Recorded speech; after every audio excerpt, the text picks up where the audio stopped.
The PC gave us computing power at home, the internet connected us, and mobile let us do it pretty much anywhere. Now generative AI lets us communicate with technology in our own language using our own senses. But figuring it all out when you're living through it is a totally different story. Welcome to Leading the Shift, a new podcast from Microsoft Azure.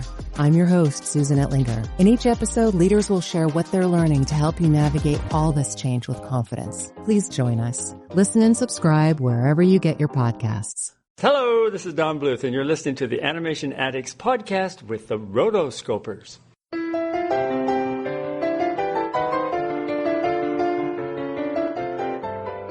You're listening to the Animation Addicts podcast with the Rotoscopers. Episode 22, Coraline. Don't doubt the dowser.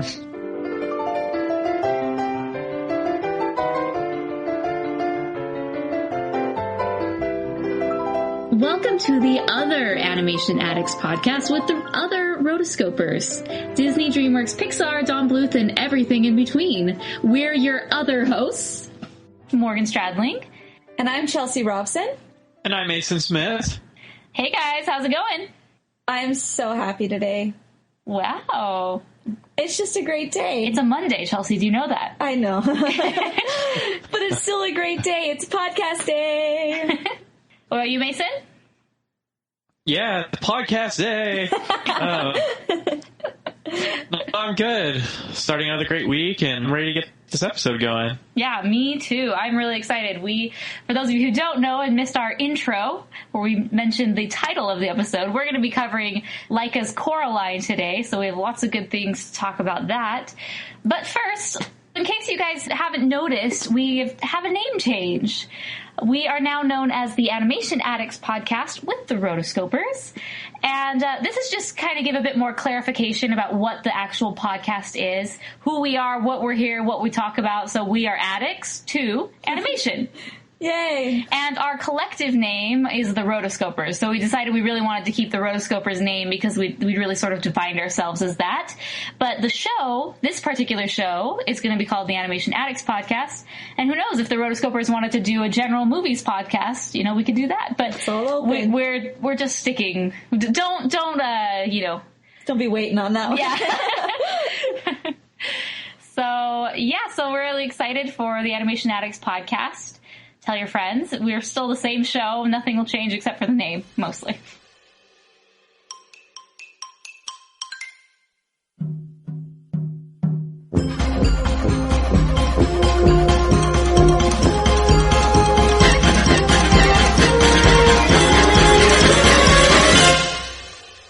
For any of you who happen to be marching around the boot of Europe, aka Italy.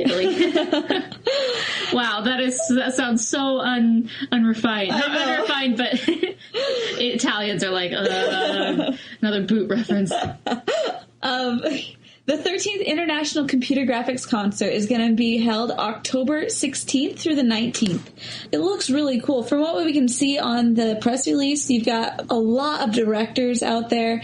Director Tartakovsky from Hotel Transylvania, he'll be speaking, as well as Eric Darnell from Madagascar 3, Pixar's Mark Walsh, and just a lot of really cool things. They're also going to be putting on, for the first time, a creative boot camp.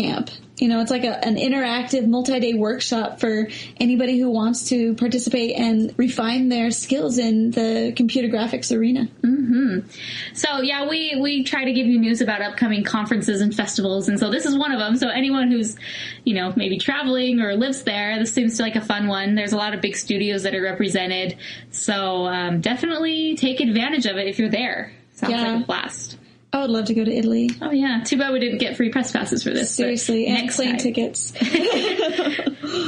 Okay. Also, you know what? The time is running low on the year. We're in October now. Yes. My goodness, how time flies. Mm-hmm. We started this podcast in February of 2012, and we are going to be putting together a best of 2012 show. And we need your help. a lot of it. We've done over, right now we're at 20 plus episodes. And so we'd like to know which episodes have been your favorites, which episodes or which parts of different episodes have been your favorite moments. And you're going to help plan this show. You're going to help us know what are the best parts of the Animation Addicts podcast with the Rotoscopers. You can email us at therotoscopers@gmail.com, and you can tell us your favorite episode, and make sure to put in the episode number, the time or place wherever your favorite moment or moments are, and then also a little snippet of what is said there. And also, we're giving you guys the chance to be on the show. Ooh. I know, right? Honorary rotoscoper. I know. For all of you guys who have been, we've gotten a lot of emails out of people like, hey, I'd like to be on the show. Hey, I'd like to, if you ever need anybody else on there to help out. Well, this is your chance to be a part of the Animation Addicts podcast with the Rotoscopers. All you have to do is just do a voice recording of yourself saying your favorite moment or what you love about the show or anything along those lines, and send it to us at therotoscopers@gmail.com. You can also do the intro or even an audible plug, whatever you'd like, however you would like to get on the show. This is our listener show. This is for you. So make sure to give us a holler and tell us what you think. Yeah, actually, one of our fans, Gary Wright, he, on his blog, composed a list of his top 10 favorite Rotoscopers moments of the year. And so that's a good starting place for us. So thanks, Gary. That's awesome. I know. Isn't that so cool? And I have Where can I find that? His blog is iamgarywright.blogspot.in, because he's from India. So just go there. It's one of his more recent posts in September. You can see his top 10 Rotoscopers moments. And if you agree or disagree with those, send them to us. Let us know. I definitely have some favorites where I'm like, okay, this has to be on here. Even some bloopers maybe you thought were funny, or just moments that you really liked or discussions you thought were really awesome. Send them in, because December is fastly approaching. December is quickly approaching us. Yeah, it is. Making up a song about Coraline. She's a peach, she's a doll, she's a pal of mine. She's as cute as a button in the eyes of everyone who ever laid their eyes on Coraline. When she comes around exploring Mom, and I will never ever make it boring, our eyes will be on Coraline. Okay, so today, instead of doing a nerdy couch discussion or an animation principle by Mason, we are going to introduce a new segment. We kind of had a very beta version of this in our interview with, both our interviews with Chris Horn and David Vandervoort. But I have a more updated version, so we are going to do this. It's a new game or segment called Catch and Fire, which is a reference to Swan Princess. I actually took this game from another podcast. They called it Extreme Speed, which had no relation to animation at all. But Catch and Fire, in Swan Princess, there's this game where Derek has to he has to catch an arrow that's being shot at him and shoot it back really quickly and hit an apple that's on someone's head. So it's just a rapid fire game, and that's what this is. So, Mason, you are our first Catch and Fire contestant. How do you feel? Awesome. So essentially, this is just it's just kind of a get to know you segment. We're going to do them for each one of us, but just random questions. Obviously, maybe the questions will change or modify or grow, but this is the initial version. So, Mason, are you ready? Yeah, I'm ready. I don't think Okay. Okay, first question. First animated movie you remember seeing? Peter Pan. Favorite cartoon growing up? SpongeBob. Favorite animated movie? Oh, man. Right now it's Rango. Ooh, cool. And if you want to elaborate, you can on some of them. Okay, favorite animator or artist? Favorite animator or artist? Don't have one. Okay. Classic animation or CGI? Classic animation. Disney or Pixar? Pixar. Laika or DreamWorks? DreamWorks. Ooh. Disneyland or Disney World? Disneyland or Disney World? Oh, dang it. Well, I like Disney World better. Although my dad would kill me for saying that. Princesses or princes? Princesses or princesses, duh. Good choice. All right. Stitch or Tinkerbell? Oh, equally annoying. Exactly why I picked this one. I'm forcing you to choose. Tinkerbell. Ooh, good choice. People or anthropomorphic? Oh, I like the animals that talk. Awesome. Yes. Okay. Phase 2, we're going to change it to animals that talk. Okay. In an animated movie, songs or no songs? No songs. No songs. Who would win in a fight, King Fergus or Stoic the Vast? And you may explain on this. Well, I'm sure Chris Horn would disagree, but I think Stoic the Vast would win because he's just a lot more like combat prone than Fergus. Plus, Stoic is not afraid to. He doesn't let his. I don't know. He doesn't really let emotions get in the way. I don't know. It'd be pretty evenly matched. It'd be better if they teamed up instead of fought each other. But if you're gonna have them fight each other, I think Stoic would win. Gotcha. Okay, the movie Snow White or Sleeping Beauty? Oh, that's a hard one. Snow White. Tiana or Mulan? Definitely Mulan, because she knows how to fight. You fight good. Have you seen that? It's like on everyone's Pinterest where it like shows scenes from all the Disney movies and all the romantic things that the princes have said. And at the very end, it just has Shang going, you fight good. Yes. That's so funny. Okay, Miko or Flit? Who? Miko or Flit from Pocahontas? Oh, Flit's the hummingbird, right? Mm-hmm. I'm more of a Miko fan. I like raccoons. Summer release or winter release? Summer release or winter release? I like summer releases, yeah. Okay. Rasputin or Dr. Facilier? Dr. Facilier. Rasputin's kind of pathetic. I tried to pick 2 semi-pathetic villains, but maybe no one can come to Rasputin's level. And lastly, here's the big toughie. Return of Jafar or Cinderella 2? Ooh, Return of Jafar. Oh, gosh. Cringe. Do I have to choose one of them? You must. This is the one that we're going to make everyone on our podcast. First they'll cringe, and then they must choose. Let's see. Well, let's do Return of Jafar. But it's not. Oh. It's like, oh, don't. Don't make me do this. It's like the Simpsons. Gross. There's a Simpsons quote where Homer goes over to Apu's house and he's like, Homer, what is your favorite Indian pop singer? And Homer's like, oh, don't make me choose. So.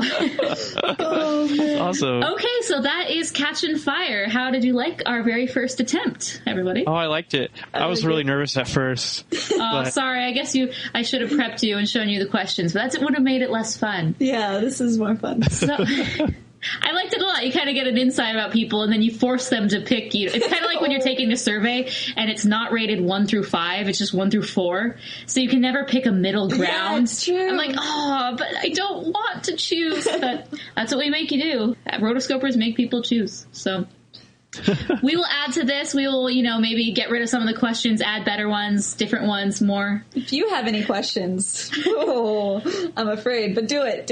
Yeah, if you have a one you want us to put into the Catchin' Fire mix, let us know, and we will add it in if it's good or worth it. Editor has full discretion.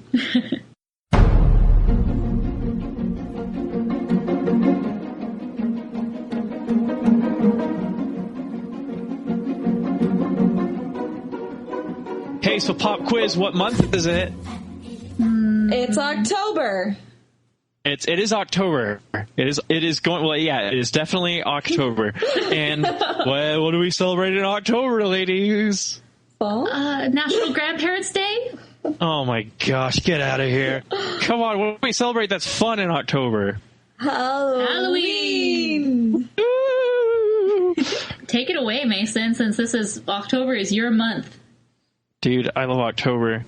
starting today with Coraline, we're going to be having our October Halloween movie spooktacular. I know.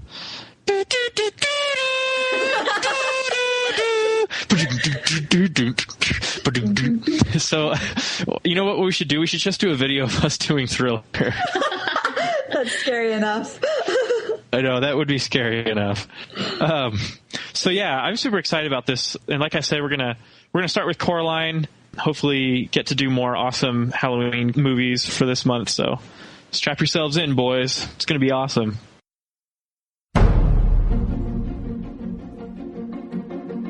Another episode of this podcast is brought to you by Audible.com. With over 100,000 titles to choose from, it is the internet's leading provider of audiobooks. One of those audiobooks is Neil Gaiman's Coraline. In Coraline's family's new flat, there are 21 windows and 14 doors. 13 of those doors open and close. The 14th door is locked, and on the other side is only a brick wall, until the day Coraline unlocks the door to find a passage to another flat in another house, just like her own. Only it's different. At first, things seem marvelous in the other flat. The food is better, the toy box is filled up with wind-up angels that flutter around the bedroom. But there's another mother, and another father, and they want Coraline to stay with them and be their little girl. They want to change her and never let her go. Other children are trapped there as well, lost souls behind the mirrors. Coraline is their only hope of rescue. She will have to fight with all of her wits if she is to save the lost children, her ordinary life, and herself. Narrated by the author, Coraline is a creepy, fun addition to your October library. Because you are a fan of the Rotoscopers, Audible.com is offering you a free audiobook with a 30-day, no-strings-attached trial. Just go to the Rotoscopers website and click on the link to Audible.com. Or you can type in audibletrial.com/the Rotoscopers for your free, creepy audiobook.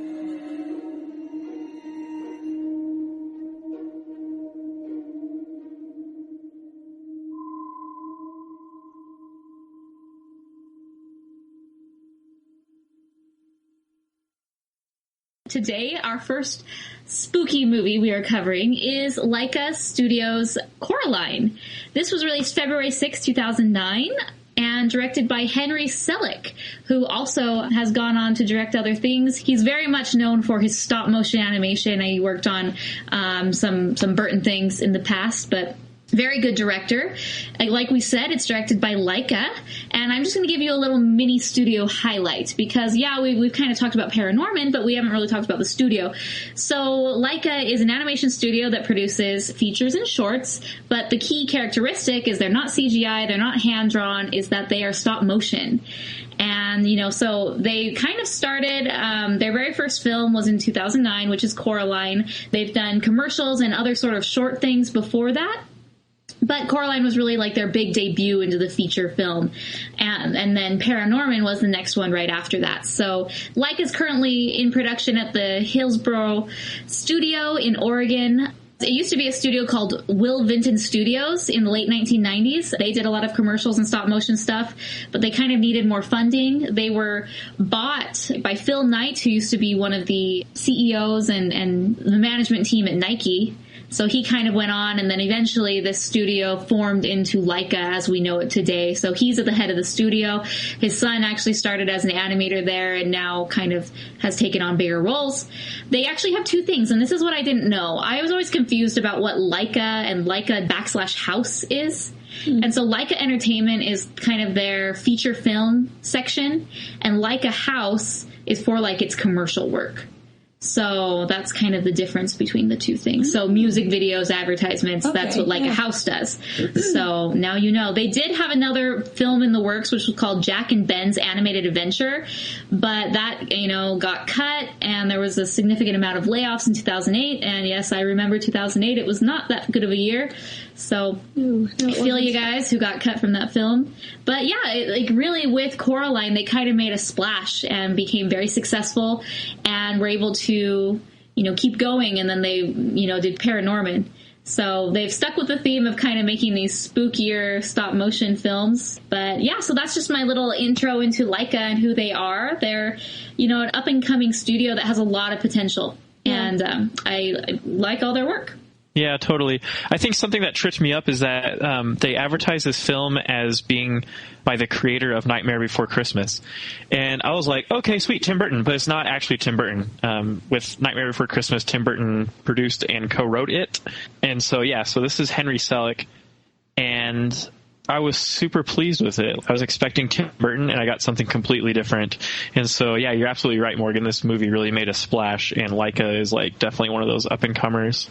Yeah, I think it's funny that you mentioned that they advertise the makers of Nightmare Before Christmas, because Tim Burton is who you think of, right? Immediately. And so I think it's sort of a false, and they did, advertising in a way, right? That was the whole idea. Yeah. But it's Henry Selick, and he was a big part of it. I think he was one of the co-directors on that movie. But kind of legitimate, but at the same time, kind of forgotten when Tim Burton is at the head of it. So, but let's talk about Coraline. So, Coraline, the budget for the film was $60 million. Opening weekend, it's not even a lot. No. I mean, even for 4 years ago, it was that's not much at all. Opening weekend, it made $16.85 million. A movie analyst said that, Laika should be really pleased if it made $10 million on its opening weekend. So this is really good. It made about equivalent to a little more than Curse the Were-Rabbit. So very successful for a new studio, their first film, and it went on to gross $124.6 million worldwide. So very much a success and hit for them. They doubled their money. So that is always good. Yes. That is the goal in a lot of times. Just we can double our money, we'll be good. That'd be awesome. Especially when it's in the millions range. Oh, yeah. That's a great ROI. So, like I said, this movie was made in Oregon. The production was in a 140,000 square foot warehouse, divided into 50 lots. And then within those 50 lots were 150 sets. About 455 people worked on the film. So that's a big production, man. Yeah. Yeah, totally. And, talk about big. This movie was an hour and 40 minutes long. And as of 2009, it was the longest stop motion film to date. I don't know if Paranorman or some of these other stop motion films kind of pushed it out of that category, but it is quite long. And they went to a lot of work in this film. It's such a cool film. Yeah, very ambitious to do that. I think what makes this film are the characters, definitely. I think Laika did a really great job with all the colors and just all the environments that they use. All these sets and everything was just very meticulous. So many details, and everything I believe was just so rich and imaginative. That's one of the main things that I got out of just the whole view of the movie. Yeah, absolutely. And color is a big deal in this movie, definitely. I like how they kind of contrast what's going on. Notably, you have Coraline, who's they dress her up in kind of the three primary colors, yellow, red, and blue. Mm-hmm. And it really contrasts with her surrounding environment in the beginning of the film. They really put a lot of thought into the whole color and just the overall design of this film. Yeah, and they set the mood very quickly. In the very beginning, it's this dark and eerie world that she lives in. She's just moved in this new house, but it's not a fun place where a kid would want to live. It seems to be fall, things are dying, it's dark. There's that scene in the beginning where she's playing around with her dowsing rod, and then she's running away, and it kind of gets really spooky, and then there's the mysterious guy, with the mask who starts riding at her in the motorcycle. It definitely sets this tone that this isn't going to be fun and happy the whole time. And it really, from that moment on, you kind of put in this scary world and expecting scary things. Yeah, totally. Man, I just love Coraline, the character. They really created something unique here with her character, from the design to the voice and everything. Yeah, you mean Coraline, the Michigan Water Witch? Yeah, so what was up with the whole water witch thing? Was I just supposed to know what a dowsing rod was before this film? Because I was like, what is that girl doing? Yeah, I guess that's not a big point where they explain it. I was familiar with what a dowsing rod was because I read about it, but then later I played a Zelda game where you have to douse and to find things. Dowsing rods are kind of ways to uncover objects and find things. So sheesh. She's looking for water. So I don't know where she heard about this mysterious well, but she's trying to find the well. And I know it's so weird. Like they don't really explain. Like, okay, what's with the well, and why is she a witch? What? And they never really she's not a witch, but she's like using the dowsing rod and whatever. But they never really like explain like why. That doesn't really have a use in the film except to get her to the well. You know? Exactly. Yeah. It just kind of establishes kind of this quirky character into. I mean, she's an only child, and her parents are very unattentive, so she has to. Well, you never see that in an animated film. A dowsing rod is actually an old Indian or pioneer trick. Apparently, it's a detached tree limb with 2 shoots that act as handles that inevitably pull you to water. Oh, so to help you find water. Yeah, that's normally what they would use it for. I have my doubts. I'll be honest. I have my doubts on... Wait, so you have doubts, Chelsea? Yes, apparently I do. I do have my doubts. My doubts. You doubt the dowse? Awesome. And we have our title. Oh, yeah, don't doubt the dowse. How does one dowse anyway? Anyway, I don't know. I'm going to try to move on from the whole water witch thing, but Coraline is cute. Like, she's, like, cool. Like, she's got her flaws, obviously. But, like, I just love, they really establish her character with these amazing expressive emotions.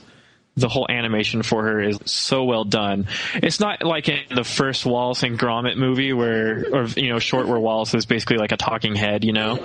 Like, if she's sad, she's going to use her whole body to express it, or she's like frustrated, you know, or she's bored. And she's definitely my favorite character in this film, hands down, just because they really like made like a really cool character that you see yourself in, but at the same time it's really entertaining to watch her. Yeah, Dakota Fanning actually was the voice of Coraline, and I think she does a wonderful job. She has just like this really rich voice for a young person, and she's very expressive, and I think she's like one of the stars and gems of our generation. I mean, she's been good since she was 4. Yeah, no, she's good. So they definitely got a very accomplished actress to pull her off, and I think she does a great job, you know, being expressive with Coraline and how she's feeling. Although I must say, it must really stink to have a name like Coraline, you know, that everybody gets wrong. So, like, note to self, everybody and listeners, don't name your kid like a weird name that's a variation of a real name that's very familiar, like Caroline, you know, where you're just switching 2 letters around, because people will always mix it up. Your kid's going to get really annoyed all the time and correct everybody. They're going to grow up with a bad attitude and bad self-esteem. Then they're going to end up being unproductive to society as a result and probably end up in jail. Oh my gosh. And it will be your fault. It's the only way. I know. It's like if you had a son and named him Sue. Oh. You know? Terrible. So there's Coraline, and then she quickly meets this boy, Wybie. What a weird little boy. Yes. You know, he's not found in the original book. Y'all know that Coraline is based on the book, right? I do, but I haven't read it. Have you? I haven't. I would like to. I haven't read it either. I'd never heard of it. But yeah, I mean, it was a novel, and everybody says that it stayed pretty well close to the book. But Wybie was not in it. So I don't know how it was in the book. Maybe Coraline narrated it herself. But they, before introducing Wybie, they thought about in this film having Coraline narrate the film or have her like talk to the camera, you know, Malcolm in the Middle style. But, they decided to give her a character that she could like more on her level, that she could talk to and have kind of like a friend character. And so they introduced Wybie. And so I think that was good. I'd rather have the annoying, you know, buddy character than to have Coraline talk to herself or to the viewer. And it also made for some kind of disturbing kind of like backwards stuff when Wybie is found in the other world. And so I thought that was kind of cool. Yeah, she does not treat him very nice, and that was kind of sad. You know, he's just trying to be her friend, and he is kind of this like kind of weird kid who's does his own thing. Kid. Mm-hmm. But, I mean, kind of was like, turned me off to Coraline at the beginning. I was like, why did you be so mean to this kid? Yeah, but at the same time, his design was just different. I didn't know what I should make of it. I mean, should I like him? Should I agree with Coraline and think he's annoying? I don't know. Yeah, totally. I mean, he's not like the prettiest kid to look at. Like, for one, his like head is like perpetually cocked to the side at a 90-degree angle. It's like the dog. It's like when he hears a random noise and he looks at you like, huh? Yeah, he's kind of funny. He, like, wants her to, like, photograph him finding slugs and stuff. Slugzilla! That was random. It was random. Can I tell you a story that I actually met, like, a real-life Wybie? I was waiting in line. Okay, first we have a real-life no-face in your life, and now we have a real-life Wybie. I'm just drawn to these real-life animated characters. Okay, I'm not even kidding. So I was in line waiting for an advanced screening of a movie. And there were these hardcore advanced screening people who they go to like Monday through Thursday. All they do is they wait in line for 4 hours and they go see a movie. And I'm like, okay, by that point, I'm willing just to spend the money and not wait in line all that time. But that's just me. So anyways, there's this kid there. His mom went away and he was just sitting and he was, you know, into his Game Boy and reading his comic books or whatever. So, good man. Take what you will. And I kept looking at him. He had this curly hair on top. He was kind of, not thin, not fat, just normal. And he had these gloves on that had skeleton hands. And I'm like, this kid reminds me of somebody. And I figured it out. I was like, oh my gosh, he is exactly like Wybie in Coraline, because Wybie wears gloves that have skeleton hands on them. And he has curly hair. And I was shocked that I had met this kid. I wanted to tell him, but I couldn't remember Wybie's name. And I was like, maybe he'll be offended. So let's keep this to ourselves. How old was this kid? This kid was like 14, 15. Oh. Yeah, it was funny. It's like, wow. I mean, coincidentally, you're wearing the same gloves. I just couldn't get over that. Did he always have a continual cocked head toward you? No, but he was really annoying and tried to talk to me for like an hour and a half straight and wouldn't even let me say a thing. And You're couldn't, Coraline. Yes, I couldn't get the hint when I wanted to like be alone. Oh my gosh, I'm totally Coraline, huh? Oh man, that's great. Okay, so next thing is we're kind of introduced to Coraline's parents. They are editors of a garden catalog, stay at home and just work from home types. It's so sad. They're glued to their computers. They don't actually do what they write about. They're talking about, how to be better gardeners and this and that, but they don't actually go out and garden. His dad is an example of being a hypocrite, where his answering machine is, I'm digging in the garden right now, but leave a message and I'll get right back to you. It's like, that's so not true. Yeah. Like, he probably hasn't dug in the garden for like 2 years. But so that's kind of like her home situation. She just has these parents that are very unattentive and dismissive to her, and just kind of like, oh yeah, open a can of beans and make some lunch or whatever. So seriously, what does the mom say when she opens the fridge and all she sees is like nothing? Oh yeah, I have this written. She's like, how do you feel about a mustard, ketchup, and salsa wrap for lunch? Oh my gosh, that's hilarious. There's a little bit of humor in this film, but it's good. Like, it's good stuff. I think they drizzle in enough good humor to kind of make you appreciate it a little bit more. Mm-hmm. Because it's like, this movie is so sinister. I'm going to take what I can get. But that's good commentary that they do in this film. Like, they're really effective with showing how like mundane and dull the stay-at-home computer business life can be. And yeah, it's pretty funny. The mom's like super mean to Coraline. Oh yeah. Like, she's like really mean. Like, she's just flat out rude, and she's like, don't talk to me right now, or go away, or if I do this for you, will you not bug me for the rest of the day? Like, yeah. I was watching this with my girlfriend last night, and she was like, well, she's acting more like a older sister than a mom. Yeah. I was like, you're right. And so I didn't really like where they took the real mom's character, but I mean, they did good for the contrast that they show in the middle of the film. Oh, yeah, definitely. So the mom's kind of an iconic character in this film, because in the middle of the film, Coraline goes through the portal or whatever, the little tunnel. She meets the other mother. Dude, I love the scene where she first meets her. I'm your other mother. I'm your other mother, silly. Like, how creepy is that? What? Well, Coraline she turns around and she has buttons for eyes. I was like, oh, here we go. Yeah, exactly. I mean, but the other mother is, so you have real mom, who's very into her work and mean and not very nice to Coraline. And then, imagine if you're a child and you have that and you're living in this environment, which I'm sure lots of children do.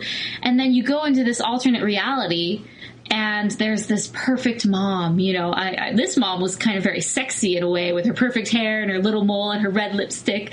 So it's definitely appealing to Coraline at first, like, oh, wow, I'm getting attention. They love me. They made food. It's like Stepford Wives type thing. Yeah, it is. She's really creepy, but at the same time, like, on the surface, you want to love her because she's so idealized, you know? Yeah. She's very attractive. She's not, like, totally creepy at first, you know? Mm-hmm. But yeah, she gets slowly more sinister. Yeah, and I love as she kind of, like, at first, this is like the picture-perfect version of Other Mother. And then slowly kind of like her facade starts falling and changing. And then she becomes taller and more angular. And like her mole gets bigger and less perfect.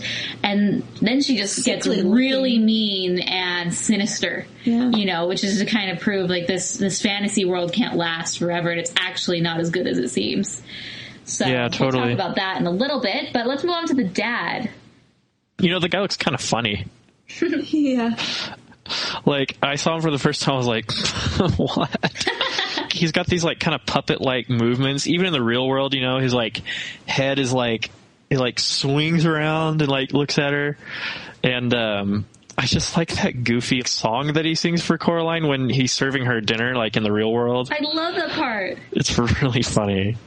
He kind of represents kind of, like, the puppet character because he's kind of, like, not his own person in the other world, you know? Mm-hmm. Well, even and it kind of points to the mom as the main antagonist. Well, yeah, even in the real world, he's just like, all right, what did the boss say? Uh-huh. She said, no, da-da-da-da-da-da. I was like, well, I guess you're not going outside then. You know, so he's like, apparently in both worlds, the mother is it. Yeah, I guess so. But it's just really weird. And I like how they kind of symbolize his dependence on Other Mother in the other world. Mm-hmm. Because he's like literally attached to screens and he's like, this piano plays me. The dad's like normal in the real world, but in the other world, his voice is so creepy. Like, it's just so, like, hey, Coraline, how's it going? Oh, man. That was a good little impression. I know. It's very otherworldly. It feels like he should be coming at you with dilated eyes and just kind of arms wide open. Hello, how are you? Ew. Like he's kind of sounds like he's in a trance, but at the same time he's just like real. Oh, it's just like so unsettling. And that's like the main theme in this film. Oh yeah, real quick, did you guys notice there's like a claymation Ron Weasley in Coraline's photograph? No. You know, which is like, don't forget about me, guys. There's like the redheaded kid. It's like Ron Weasley. But anyway, you know what I think makes this film is that it has really quality animation. Yes. Like we got on over Wallace and Gromit, and we love Wallace and Gromit because, you know, the story's really funny and, you know, they kind of have put in the British humor. Like, this film, like, really made a splash. It's amazing stop motion.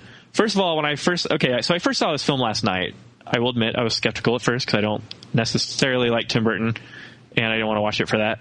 But I watched it last night and I really love how much detail they put into this film, like from the hair to all the little details in people's faces, and you can't really tell it's claymation, you know? Mm-hmm. So, correct me if I'm wrong, but I think what they did was they made 3D models of Coraline and all the characters, and then they animated in the 3D software their facial expressions to kind of simulate it. And I think they use that as like a reference for when they did the actual claymation, you know, when they actually manipulated their faces to make facial expressions, or did they superimpose the 3D images onto their faces? No, I think... Do y'all know that? No, yeah. I read that all the characters could have over 208,000 expressions. So yeah. I think they were actually real, because I think the way the stop motion works, and if anyone is a stop motion animator, please email us and let us know. But help us, Phantom the bottom part of the face can come off, or the eyes, and they kind of can just interchange the top and the bottom. And there's like a line on their cheeks from where like the eyepiece, let's say like excited eyes or sad eyes, and then where you put the mouth. And I don't know how they get rid of that line. That must be in post-production. But I don't think it's superimposed CG. I think that is just the actual model. And it's a very good job. Yeah, it's like super cool how they did it. Man, I love it. Yeah, I was watching there's some behind the scenes videos on YouTube. Of course, if you have the DVD, you need to check out the behind the scenes stuff. But yeah, I mean, I think it's really cool. They weren't afraid to like make it different. Like with the lighting and stuff, it wasn't your typical like, okay, for scary, we're going to backlight or put a light at the bottom of the face. There were some parts where Coraline's just walking in shadow and they don't take her out of it. And so everything's just really cool. Like, they experiment with more realistic lighting, like, hey, I'm going through a tunnel, so like my face isn't going to be lit up, you know? Yeah.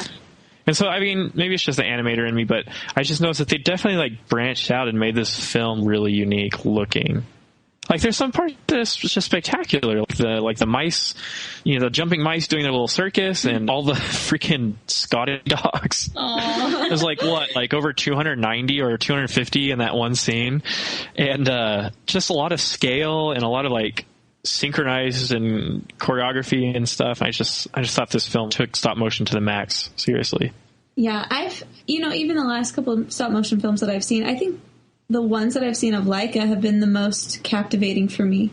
When I watched Paranorman, it was that same way. I watched it, and I was just kind of drawn in, almost hypnotizing, almost kind of like a lava lamp. Yeah.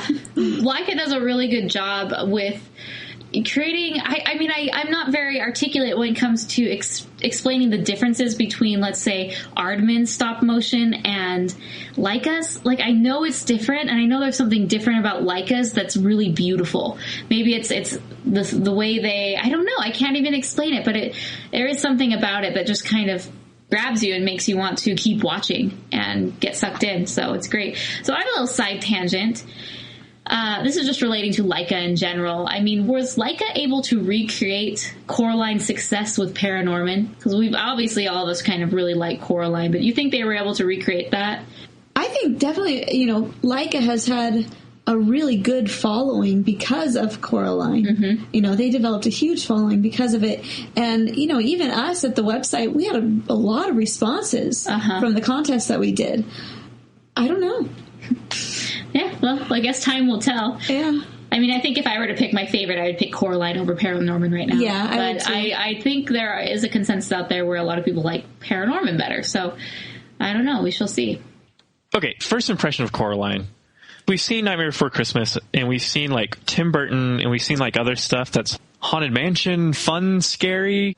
Like, it's not really scary, but it's like, oh, ghosts and goblins, but they're fun and cute. Yeah. Or like Tim Burton, we've seen Tim Burton kind of funny, creepy stuff, but Coraline is genuinely creepy. No, for sure. Coraline is like freaking creepy. Like, it is, there's nothing around it. Like, it is not as lighthearted as you would think it is. Yeah. Like, it is cute in its own way, but there's something very sinister about this movie. Parents beware. They're trying to sew buttons into people's eyeballs in this movie. Oh, man.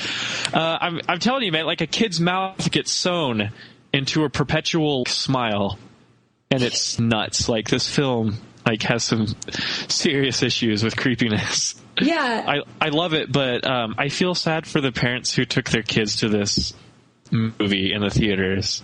Oh, yeah. This is not geared for the child. Yeah, definitely. Also, a little side note, this film for me was kind of difficult to follow.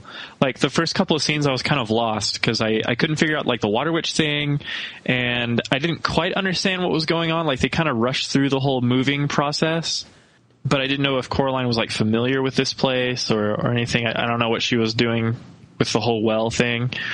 But, like, once, like, you kind of like push through that, and then the rest of the film is such a treat to watch, definitely. So I really liked the little me that they introduced at the very beginning, because it kind of has that horror element. Like, it freaks you out. Oh my gosh, there's a doll that looks exactly like me. You start thinking in your head, where did this come from? Is this a joke?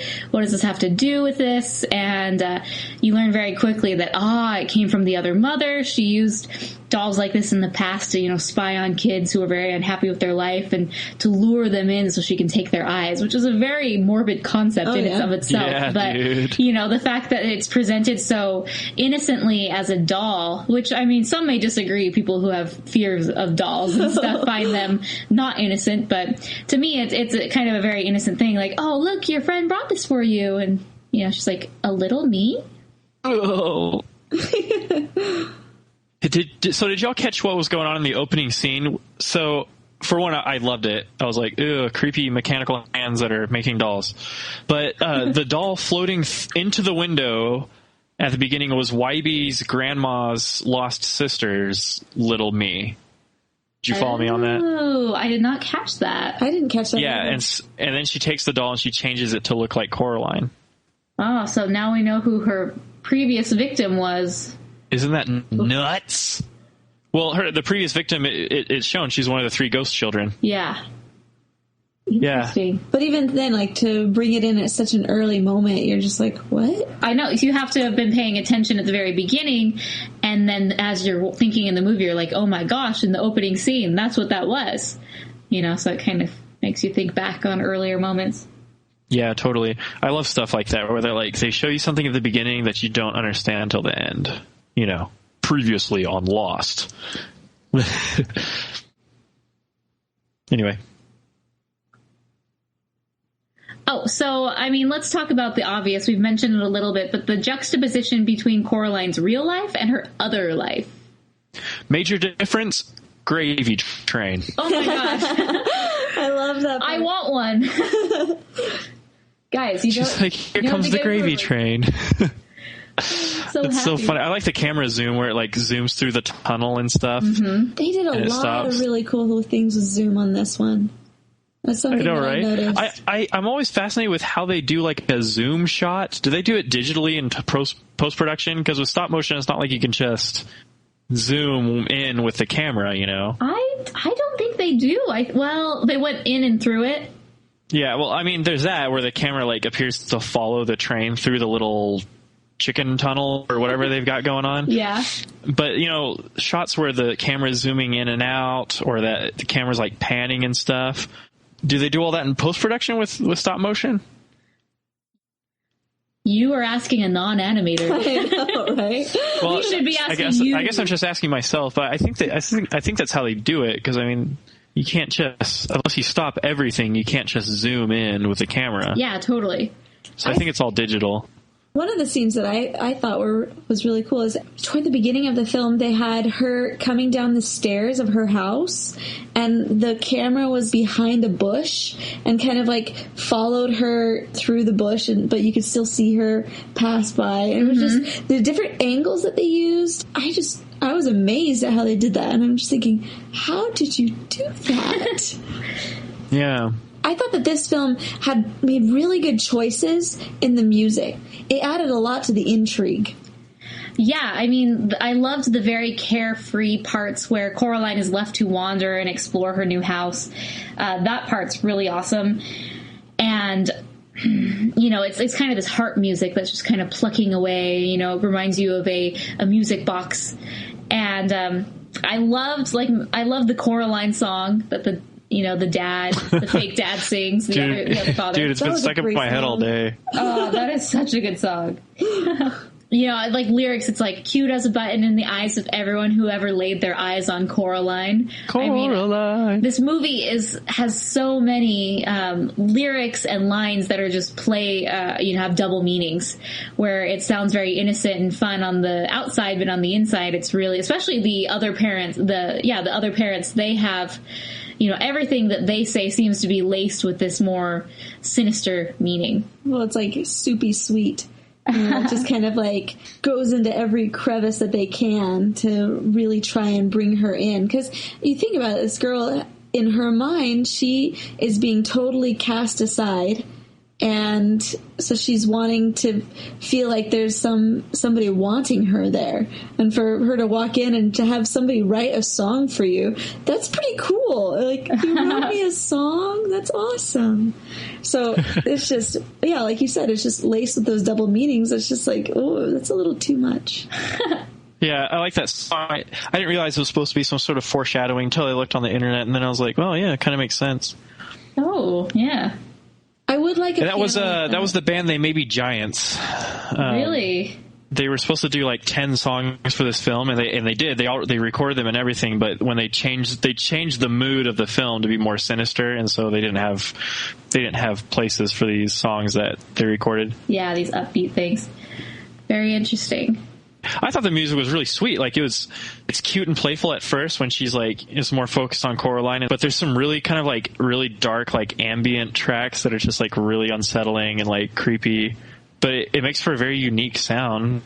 Mm-hmm. Fun fact, I was previewing the soundtrack on iTunes, and they had like listeners also bought, and it was like Corpse Bride soundtrack, a couple horror movie soundtracks, and then like soundtracks for like Silent Hill 3 and like a couple of other like video games that are like based on Alice in Wonderland, but they're like twisted versions of it. And so it's like, oh, well, I guess this does kind of fit in the category with the Coraline soundtrack.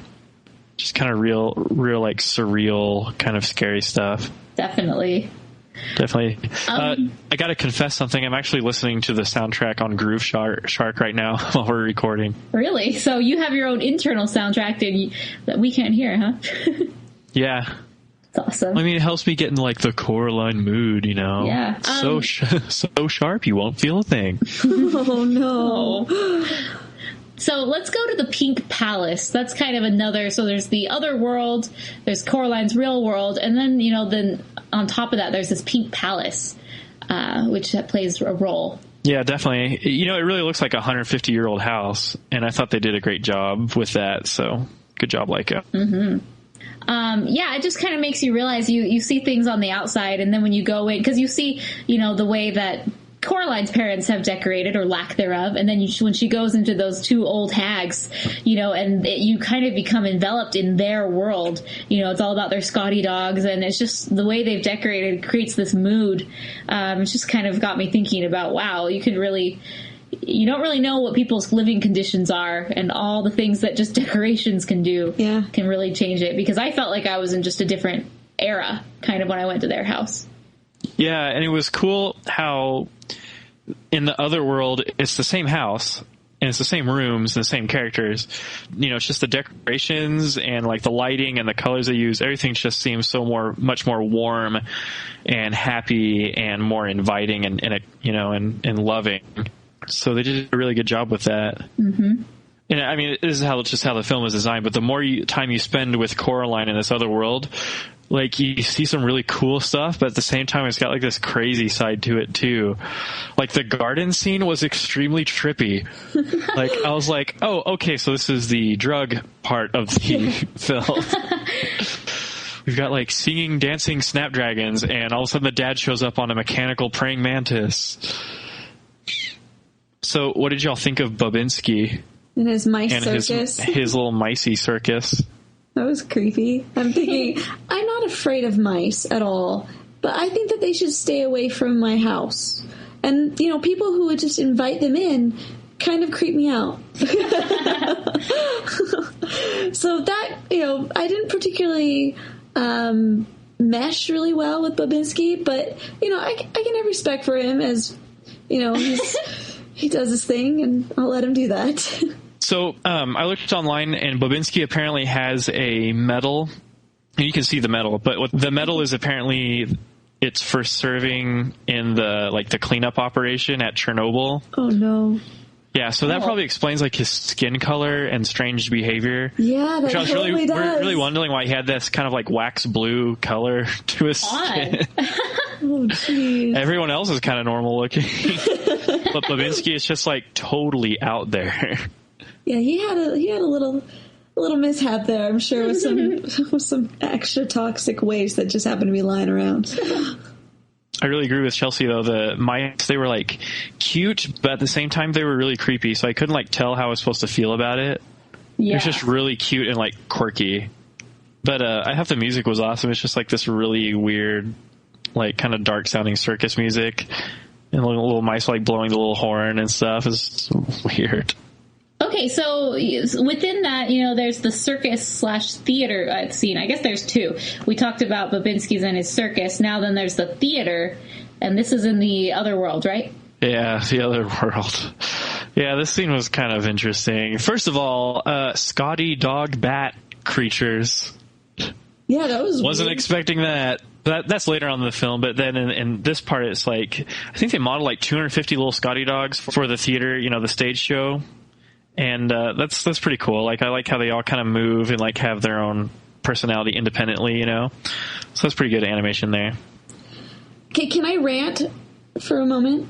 Rant on. All right. I don't do very many rants. You'll notice that. We've done about 20 plus episodes here, and I just don't do that. I try not to. But this scene just made me upset. I felt like when I watched Paranorman, I was really nice about the fact that, even though that it did have some moments where I felt like, that shouldn't have been in there. That really shouldn't have been in there. Because I see little kids coming in, and I just feel like this shouldn't be presented in front of them. But I was nice for that one. But I'm going to say all my nice has run out. I don't understand why they have need to, quote unquote, make things more adult by putting risque things in there. You're referring to the lady, Madame Forcible, who's like totally naked, basically. Yes. And she's just like right in front of you. And oh my gosh, I couldn't take it. Yeah, totally. Like Forcible's character model with clothes on was unsettling. And then they went and did this. Yeah. And I think, maybe they're trying to rationalize it and saying, well, because the woman is overweight, it's therefore not sexy, and therefore it's okay to do it, because when she, unzipped her bodysuit, and went into her, like, skinny wear, they're both wearing, like, normal spandex. But seriously, I just don't understand why they feel like they have to do that. I mean, the movie was perfectly fine up until that point, and that is what, for me, really just kind of showed the lack of class. And I wasn't a fan of that moment. Yeah, I don't think Laika ever seems to be making their films for kids. I mean, they like to push the envelope and kind of do these things, like you just said. They're a bit edgier than the other studios, and they sort of like to break the stereotype that animated films are for kids. So when I thought of this, it's obviously this scene is a parody of the famous painting, The Birth of Venus, but in a very gag me sort of way with this overweight woman. I think The Simpsons did it better. There's the part where, this happens, and then Lenny says, "Hey, Homer, haven't you ever seen a naked chick and a clam riding a clam before?" That was funny. Yeah, seriously. I mean, me and my girlfriend were definitely uncomfortable watching that scene. And I was like, okay, so this isn't a children's film. Like, the scene was just plain nasty and in bad taste, and I felt sorry for the parents who brought their young children to see this film in theaters. Like, what did they hope to gain? Like, didn't they know they were going to lose money if people are going to walk out of the theaters and demand to get their money back for showing that, Anywho. But anyway, moving on, like, the ending of the film is really cool. Like, I love, like, the web scene. I love when she's trying to find... Well, okay, so, finding the eyeballs, it kind of played out like a video game, It was, like, in stages, right? Exactly. That's how And then I went online, and the same year they released just, like, this crummy, generic Wii video game for Coraline. And it was painful to watch on YouTube. I was like, this is horrible. I could do this. Not that my animation work is horrible, but... It's just really amateur, and it's just like, we made this video game because you have to when you release a film. Which you don't really have to. Yeah. The Transformers movie video game sucked. I know, but it's just an easy way to make some money, even if it's a crappy video game. I know, because there are parents out there who don't screen their video games, and it's just like, here, you like this movie, how about the game? But anyway, I like the end where, towards, not even the end, but, towards the later half of the film when she's trying to find the eyeballs and the moon is slowly being eclipsed by this button. Yes. And it's really creepy. Like, I thought that was super cool. So I just have one last conundrum. Like, why is it the cat who's the one who kind of spills the beans to Coraline and finally gets her to clue in on what's happening? Is there significance why this cat was kind of the voice of reason? Yeah, seriously, they like advertise this cat as like her companion, but he really isn't. He's just kind of like a Cheshire Cat kind of guy. He has a very sultry voice. Yeah, he does. So I don't know. I think he was just kind of like a real world reference. Like he's another traveler between the two worlds. Yeah. Because he said that he just kind of comes and goes as he pleases through the two worlds. But yeah, it's just very strange because he helps Coraline out. So the two worlds are real, or is one of these in her imagination? Dude, I don't even know. Yeah, exactly. Because obviously there's similarities between her life and it might reflect her consciousness, but I think it's all based on the creation that the other mother made.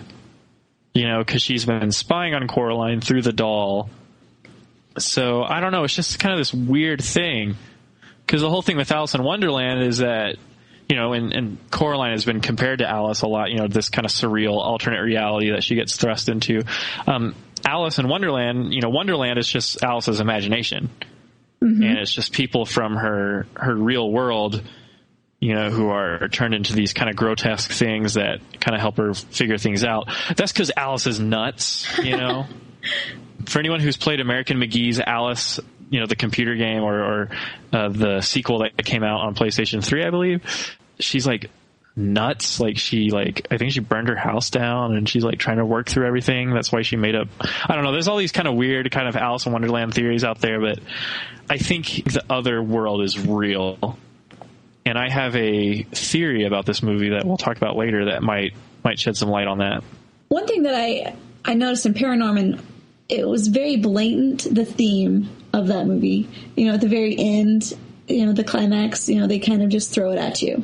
But one thing I really enjoyed about this movie is that throughout the entire thing, I couldn't quite put my finger on what the theme was, but they did a good job of drawing it out of you. And for me, what I got out of it was, you know, it's kind of a theme of selfishness, self-centeredness, you know, and how everyone is out for themselves. Things that are used solely to gratify yourself are flimsy and fall apart compared to doing things for others. I really like how they just kind of drew that out, and for me, that's kind of what I ended up with. Did you guys think that there was anything for the button eyes, like any meaning behind that? Yeah, I have a couple ideas about that. To me, the button eyes represent like dolls and stuff. So a doll is a thing to be manipulated.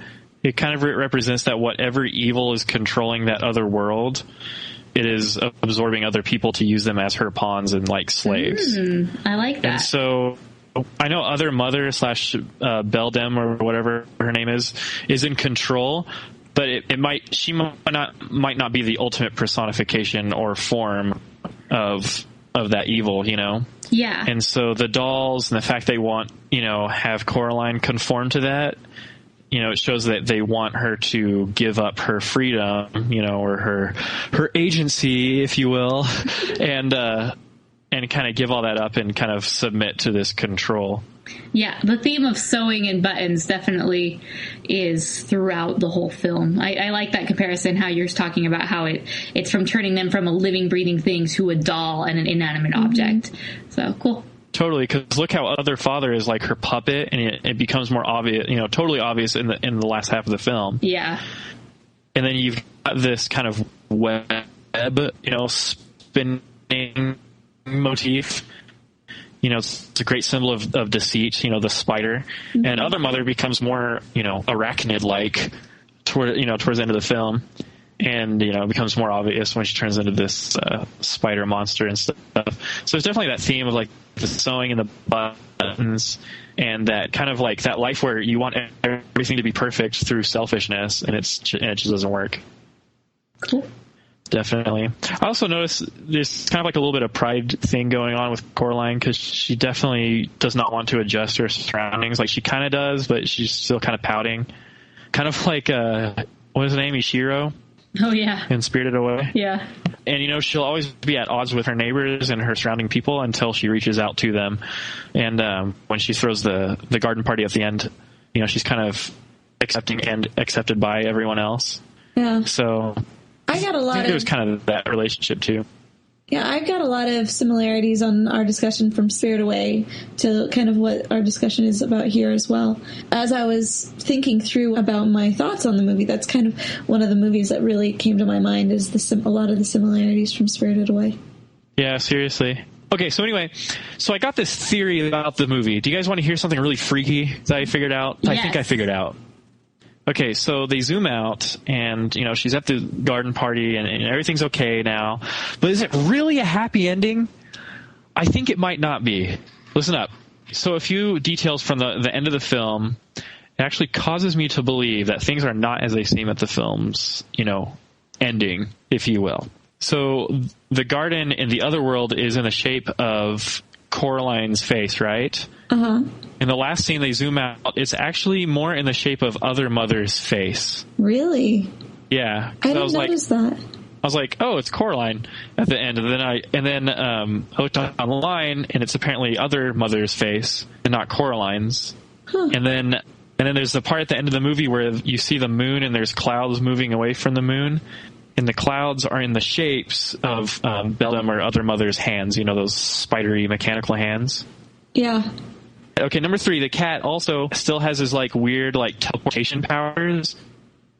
Yeah, that was weird. In the real world in the last scene. Okay, so that could mean either two things.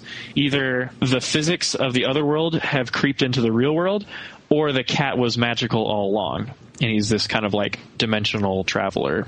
I think that's the more of the one, because when he says at the beginning, he talks about how he's a stray cat. Nobody really knows where he comes from. And then also the fact that, you know, while she's in the real world, she can talk to him and he can talk to her, and he's like trying to get her to stop. And stuff.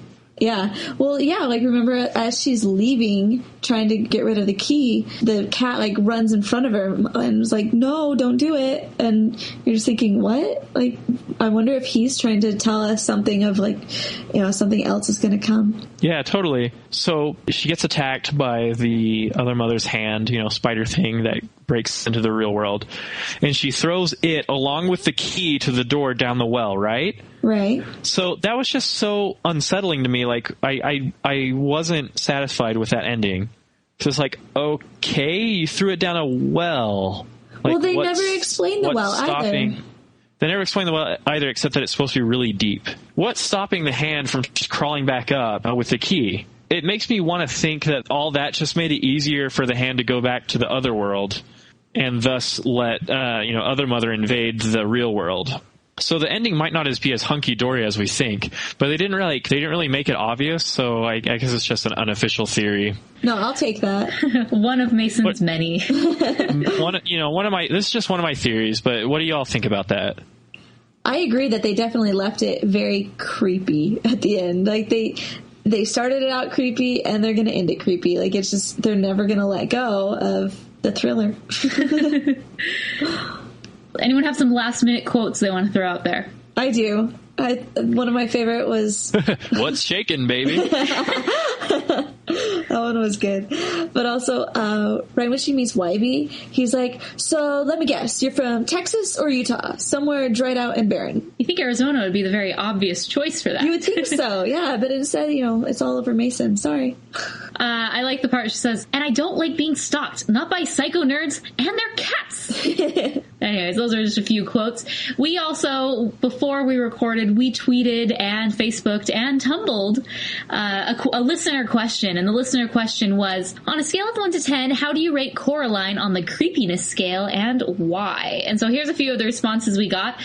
Taylor T said, I'd say a 7 because if a demonized version of either of my parents, they would freak me out to no end. Yeah. Okay, the NMX podcast says they give it a 7, but in a good way, smiley face. So that's good. And one last one is from Les Foilies. I'm sure I'm butchering some sort of French name. This is a Tumblr user. Says, 4. The book was much darker than the film. It was a surprise to see how they leaned more towards making things fantastical rather than frightening visually in the characters and final conflict scene. Interesting. So that's an interesting feedback and comment from somebody who's actually read the book, who says, okay, yeah, based on the book, this is, child's play. While for us, we're like, oh yeah, it's pretty creepy. I'd say it's about a 6 or a 7. It's not totally scary. No, maybe a 6. But it does have its elements. Yeah. So what do you guys rate it out of 5 stars? 0 being the absolute worst movie you've ever seen. It doesn't even warrant any stars. And 5 meaning the absolute best. I guess I'll go first since I kind of showed my colors as far as what I thought. I would give it a 3.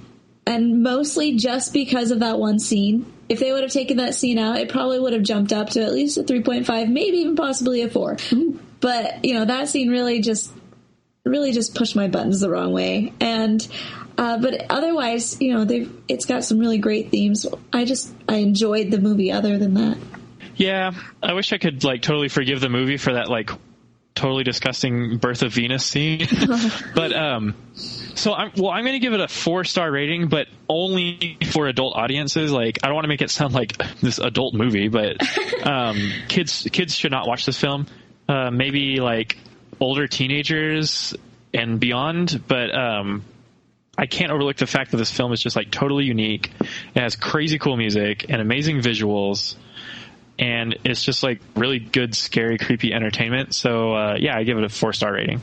Okay. And everyone knows that one of my main factors when I'm rating something is replay value. And I think Coraline has wonderful replay value for me. If people wanted to pop it in, a few weeks after I've seen it, I definitely watch it again. I really love the characters and the story. So props to the original story where this came from.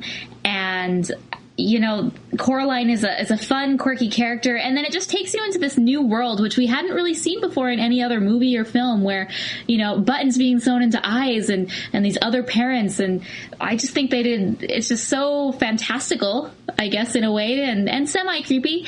So I'm going to give it 4 stars. It really isn't more than that to me, but it's pretty, solid 4 stars, decent to me. Yeah, totally. I mean, it is a good film. Just, your 6-year-old kid should not be watching this. Not at all.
If you want to find us on the web, we are the Rotoscopers.com.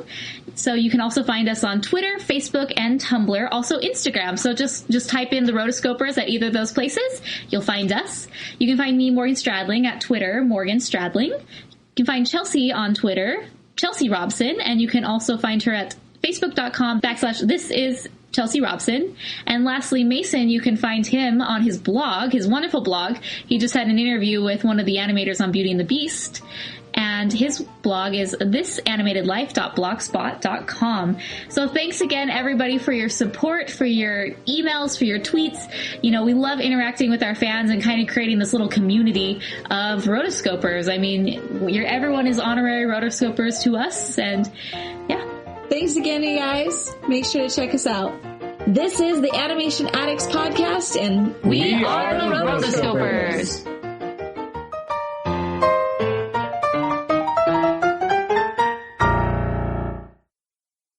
Pull out those bags. It's trick or treat. No tangents, guys. Oh, what is that noise? What is that? Oh, I have a yo-yo. That makes noises when you do it. Fantastic. A yo-yo? I was a yo-yo! Was. Grooving. All right, on a Sunday afternoon. All right, see you guys later. Grooving. Bye. Bye, Mason. Bye-bye. That's all, folks.